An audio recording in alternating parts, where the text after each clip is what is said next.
बहुत से लोगों में अब तक क्रोध को कंट्रोल करने की कोई शक्ति ही नहीं है। हर बात में तुरंत क्रोध आता है। दूसरा, प्रतिक्रिया मत करो। ये मेरा डायलॉग है, मैंने लिखा हुआ उसमें, राम भरोसे के कार्ड में। Do not react so soon, immediately don't react, postpone your reaction, postpone your reaction, postpone your reaction, let the time come then you react. उस समय तुम हमेशा गलती करोगे, तुरंत रिएक्शन किया तो गलती ही करोगे, 99% गलती ही करोगे। इसीलिए गुस्से पर काबू। पहला असुर मारना, गुस्से आ। दूसरा असुर तेजी, शीघ्रता, अति शीघ्रता। इस असुर, ये भी एक असुर है। और असुर सबसे बड़ा जो भयानक, जो रावण है। बाकी तो सब असुर है और रावण है। 10 मुखी रावण है। जय जय। 5 इंद्रियां, 5 ज्ञानेंद्रियां, 5 कर्मेंद्रियां, ये रावण है। इस असुर को मारने के लिए ये क्या चीज है? रावण अहंकार है। रावण अहंकार का प्रतीक है। विद्वान है, ज्ञानी है, पंडित है, लेकिन अहंकारी है। अहंकार इतना बड़ा राक्षस है कि उसको मारने के लिए तो राम जी स्वयं आते हैं, स्वयं लीला रच के फिर रावण को मारते हैं। फिर भी रावण मरता नहीं, फिर अगले युग में फिर आ जाता है। एक युग में मारा हिरण्यकश्यप के रूप में, दूसरे युग में मारा रावण के रूप में, और तीसरे में कंस के रूप में। फिर भी आता ही है, आता ही है, आता ही है। इसलिए सदा मुख में राम राम लेते रहो। कौन ले सकता? कोई नहीं ले सकता। सदा मुख में राम राम तो ऋषि मुनि रख सकते हैं। तुम तो गृहस्थ आदमी हो, तुम अपने मस्तक में रखो, सिमरन में रखो, सिमरन में, बस सिमरन में मन कीजिए।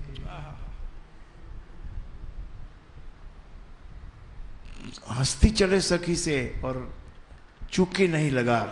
जो पानी भरने के लिए औरतें जाती हैं ना, वो तो 2-2, 3-3, 4-4 ऊपर रख लेती हैं, जो रोज पानी भरने जाती हैं, और हंसते हंसते, खेलते खेलते सखियों से बातें करते हुए चलती हैं। उनको इतना ज्यादा हाथ नहीं रखना पड़ता, लेकिन अंदर का एक ध्यान उसमें रहता है, एक ध्यान उस मटके के संतुलन में रहता है। बाकी तो सब आनंद ही आनंद है, खुला खुला खाता है। इसी प्रकार तुम एक अपना जो ध्यान है, एक भीतरी जो ध्यान है, उसको धर्म में रखो, उसको राम में रखो। जय जय। फिर कुछ ना बिगड़ेगा तेरा। सदगुरु शरण। क्योंकि सदगुरु के वचन है, वो ध्यान जो तुम करने वाले हो, जिस वचनों में ध्यान रखने वाले हो, वो सदगुरु के वचन है।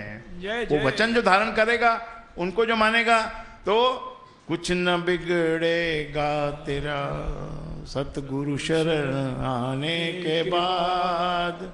हर खुशी मिल जाएगी कदमों में झुक जाने के बाद। क्योंकि कदमों में झुक जाने का मतलब है अहंकार को छोड़ो।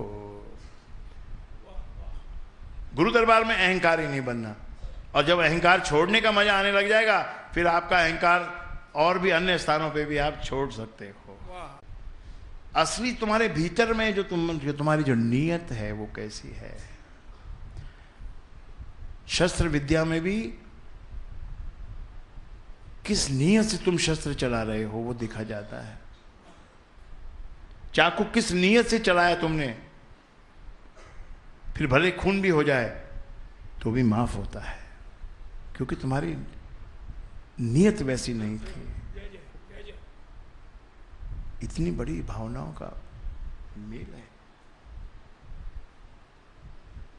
कबीर जी कहते हैं, तुमको गुरु बनाना है, तुम ठोक बजा के बनाओ, जितनी जल्दी भी मत करो बनाने की।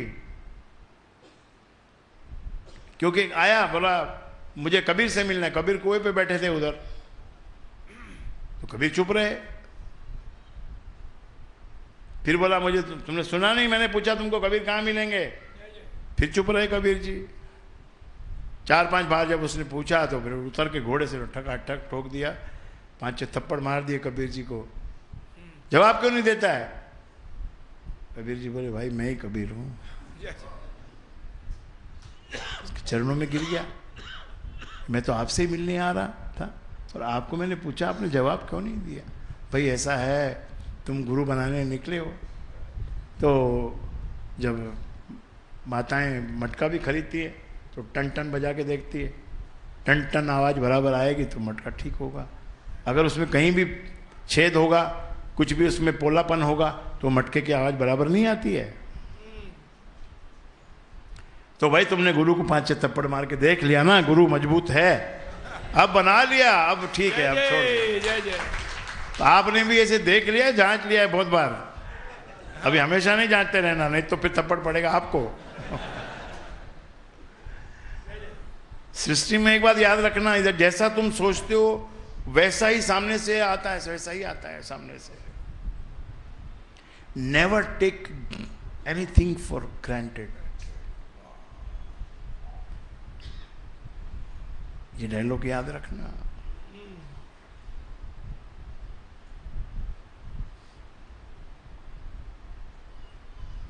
बड़ा एक छोटा सा सेंटेंस उस दिन मैंने आपको वहां पर बताया था, essence of all the religious practices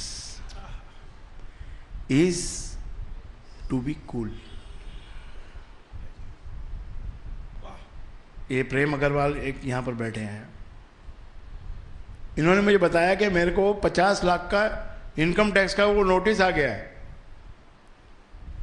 और जिसमें मेरा कोई मतलब ही नहीं है। बड़े घबरा गए थे, तो मेरे पास आए, तो मैंने कहा भाई देखो, बी कूल, काम एंड क्वाइट, होएगा धीरे धीरे, अगले कुछ गलत हुआ है तो अंत में तेरा फैसला ठीक हो जाएगा।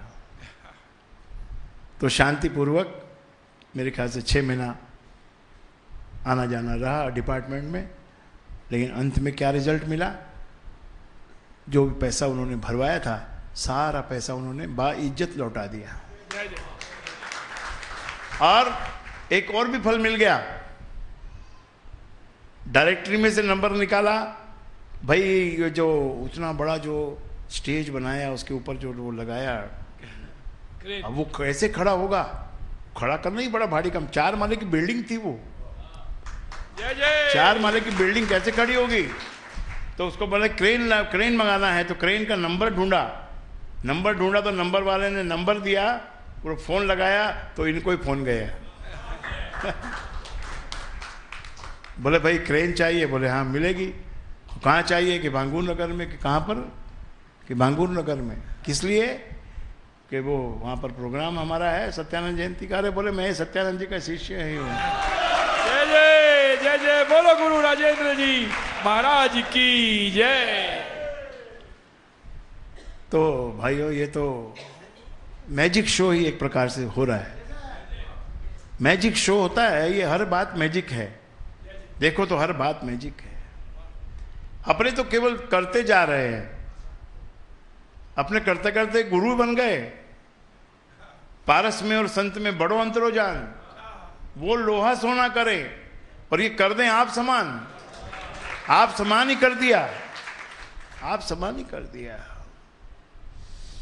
तो सभी सेवक भाइयों ने, बच्चों ने, जवानों ने, बुजुर्गों ने, सबने इतने भावना और इतने प्यार से सत्यानंद जयंती मनाई है। और उसका कोई, हमको कोई अहंकार नहीं करना है, अहंकार रहित होकर हम तो मानते हैं, हर बात को अहंकार रहित होकर करो।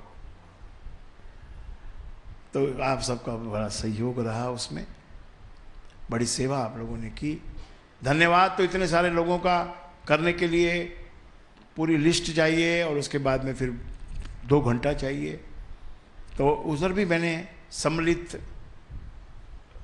गुरु महाराज की तरफ से, पिता महाराज की तरफ से, मेरी तरफ से, सबकी तरफ से धन्यवाद किया था।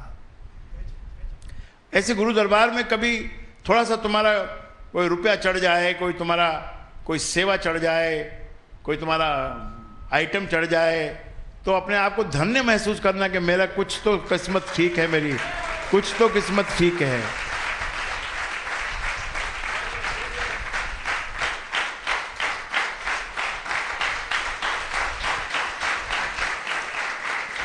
कुछ तो किस्मत मेरी ठीक है जो मुझे सेवा करने का अवसर मिला, मौका मिला, मेरा भी कुछ धन इस काम में खर्च हो गया।